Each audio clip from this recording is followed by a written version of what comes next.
Good morning. It is November the 5th, and so in the question as to what am I doing today? Well, we had a nice rain this morning. The garden was enjoying it. There's things in the garden that I planted mid to late summer for second crop, just in case the weather held up. And so those babies are now just beginning to come into their own.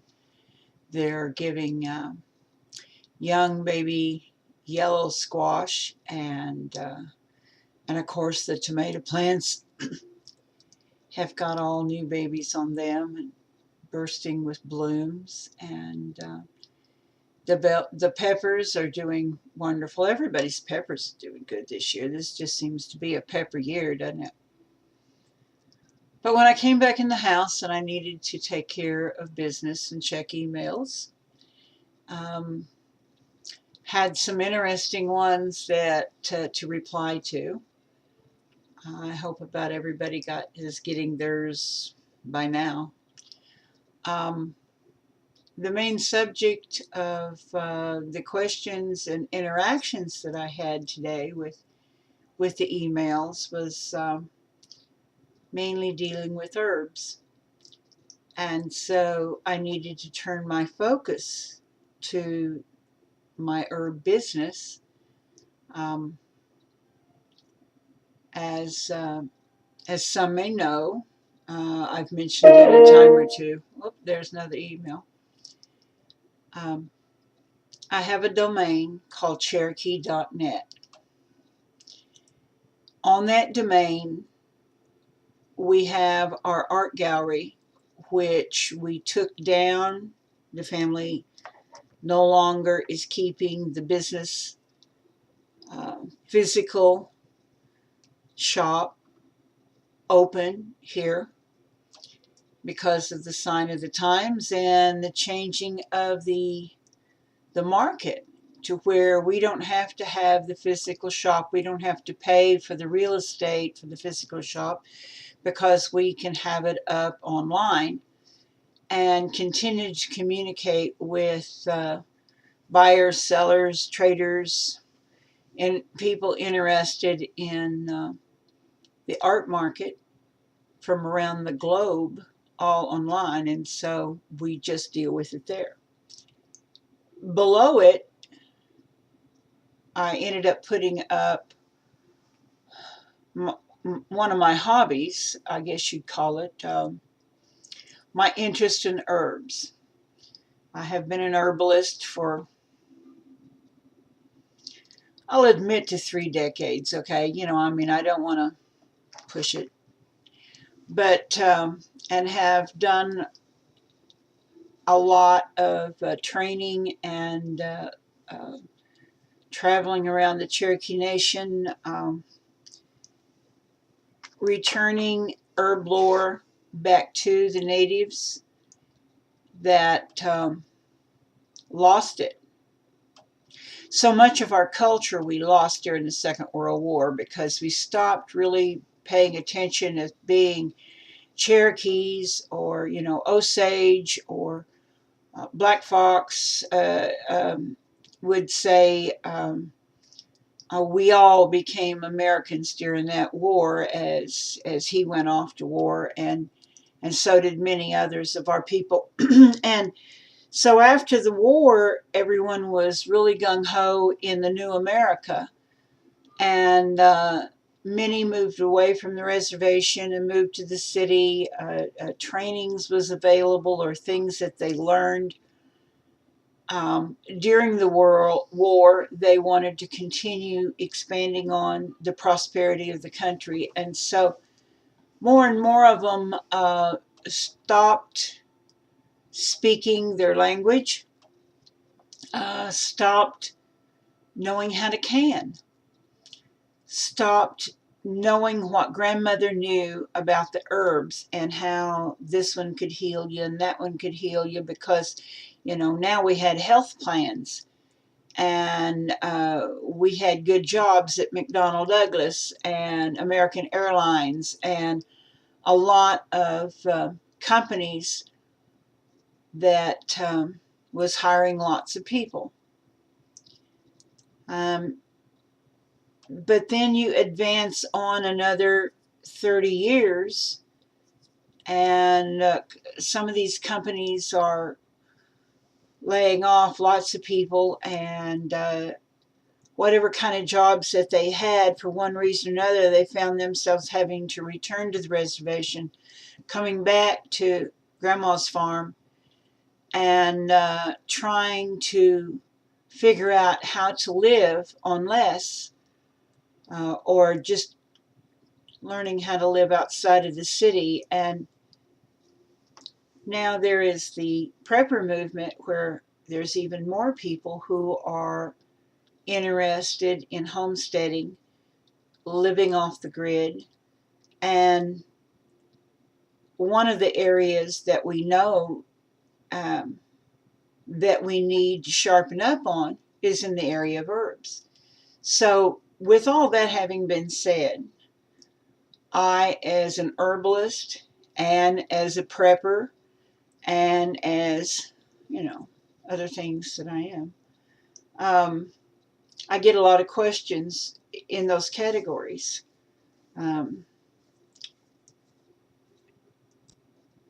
So I look at what the market's doing frequently. I got to keep up with it because stuff's continuously happening with it. It's very much just like any commodities market. You've got the prices of things that I could buy or trade from yesterday may not be the price of today.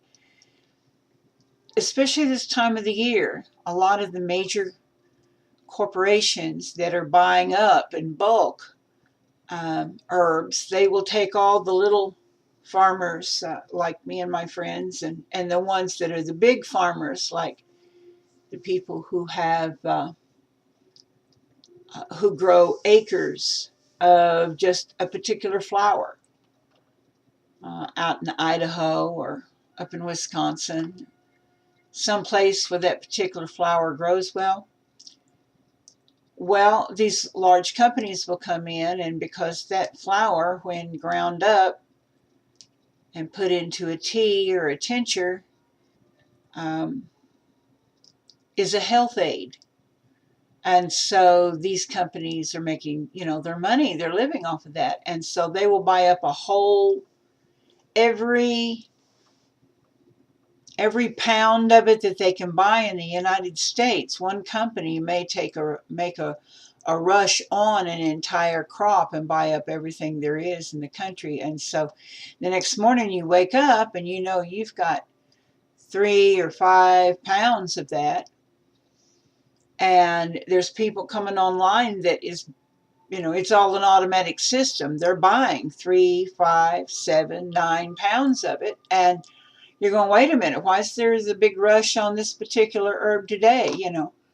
Why does everyone want feverfew today?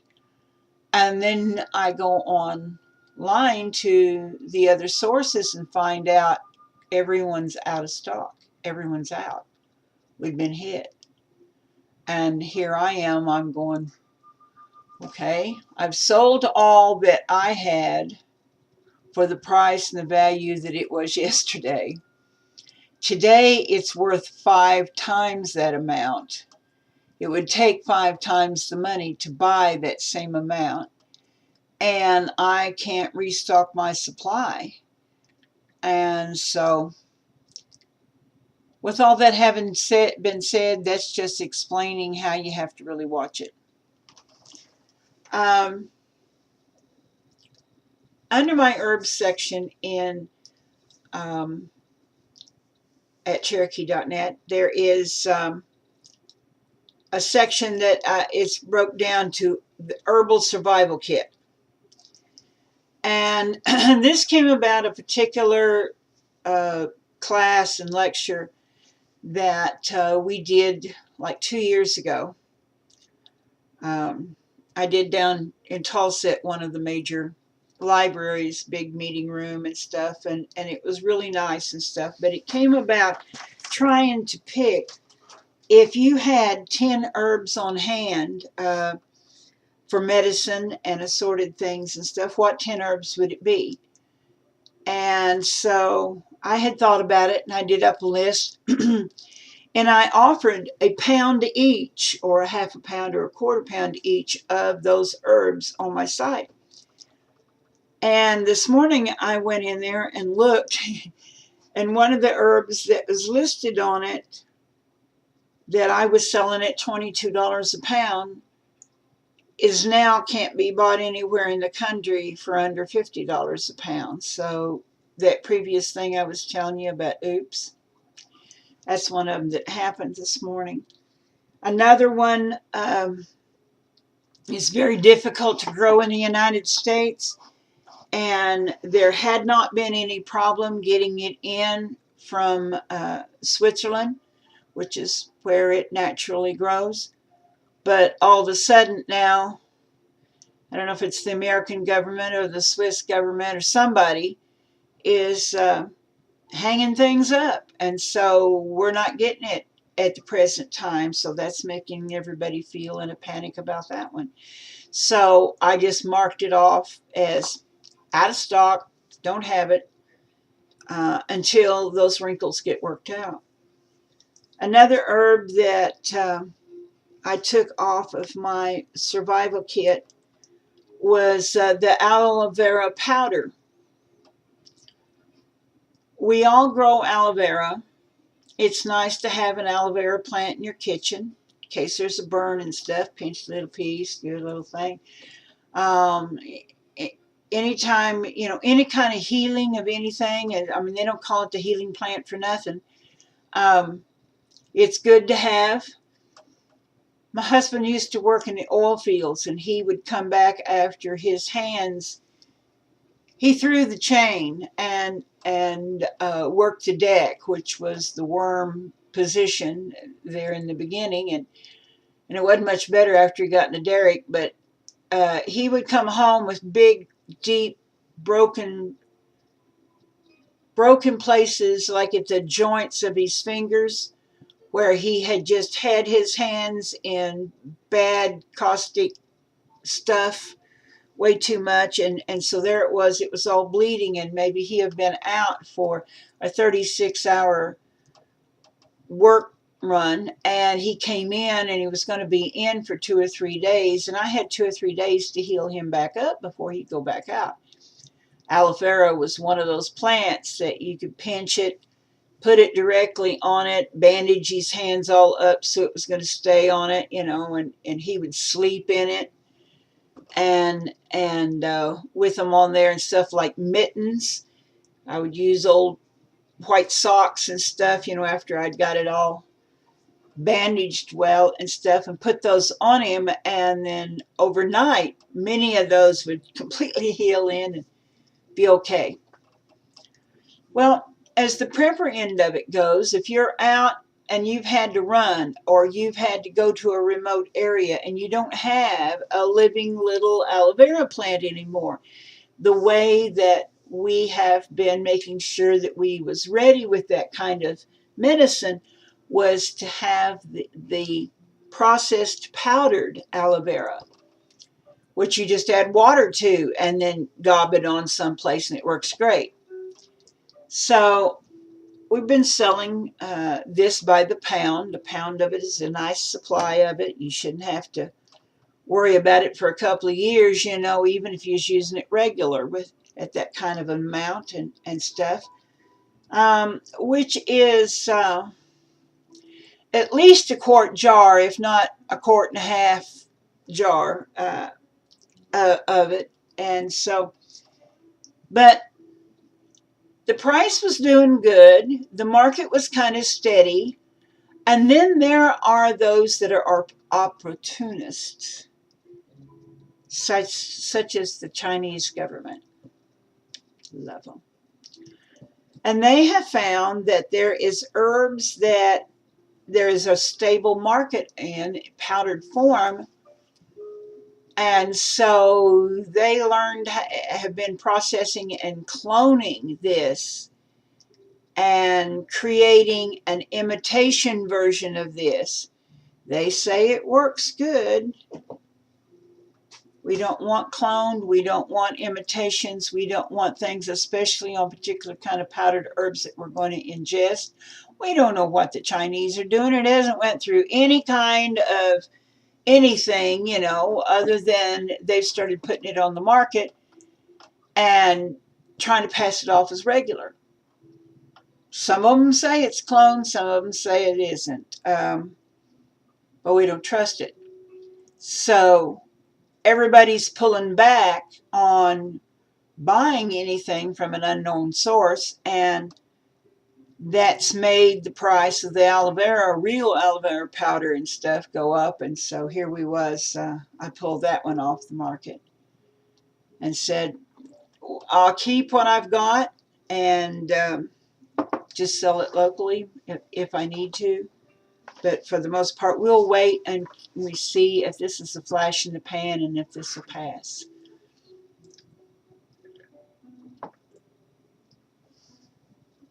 Oh, I love a good glass of cold milk in the morning.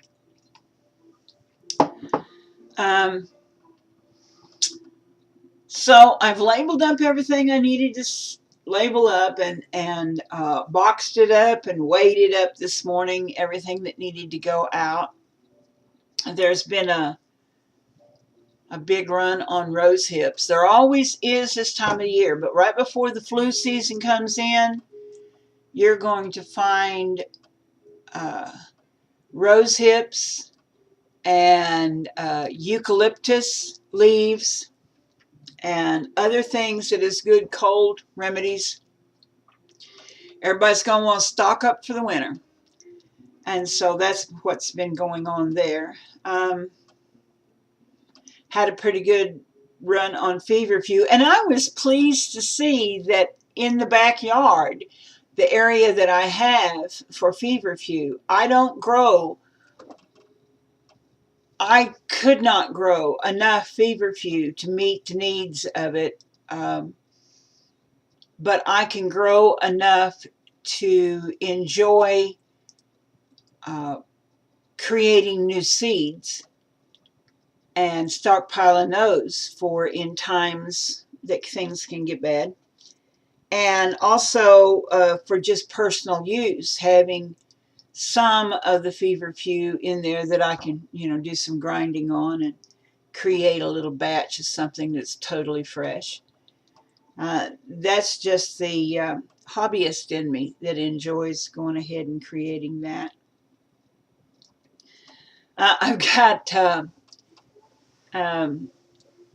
Echinacea is blooming.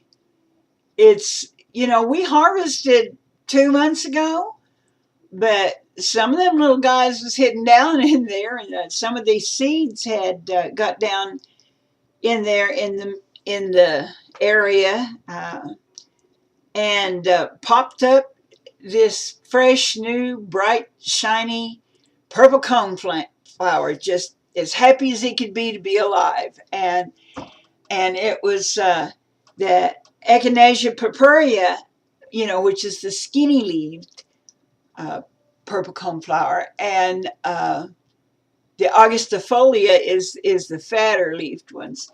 But anyway, so here it was, and of course I sell a lot of it, and the herbalists and people who want to have things on hand.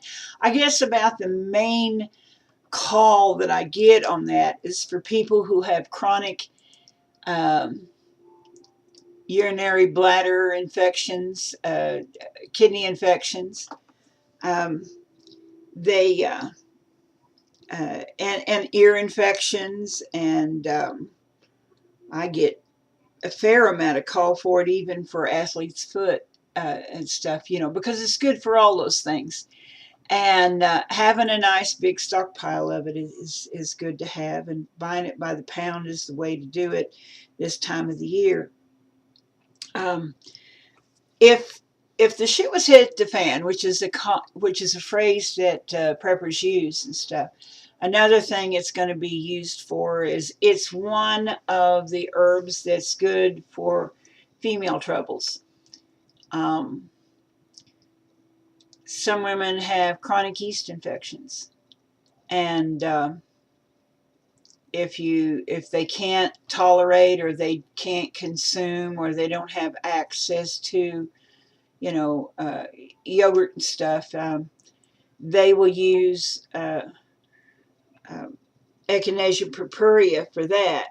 Of course, motherwort is something for all female conditions. You need to have some of that, and then some black cohosh also, all related to necessary female things.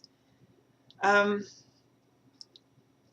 I guess that pretty well covers everything that I am doing today and the subjects that's going around and spinning in my brain. Um, and so thank you for the emails, and I'll continue to try to communicate with you. Sometimes it takes me 2 or 3 days to respond.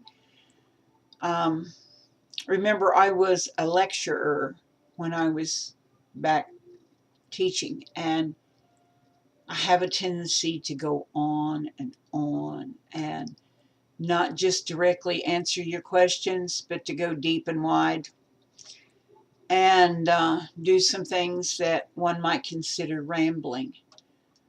Do the same thing here because I don't write nothing down. I don't have any notes. I don't say I'm going to focus today's talk on this or on that. Um, so you just get what you get. Have a great day. Make it a great day. You're in charge of it. You can do it.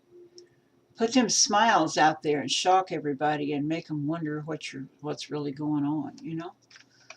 Uh, blessed be.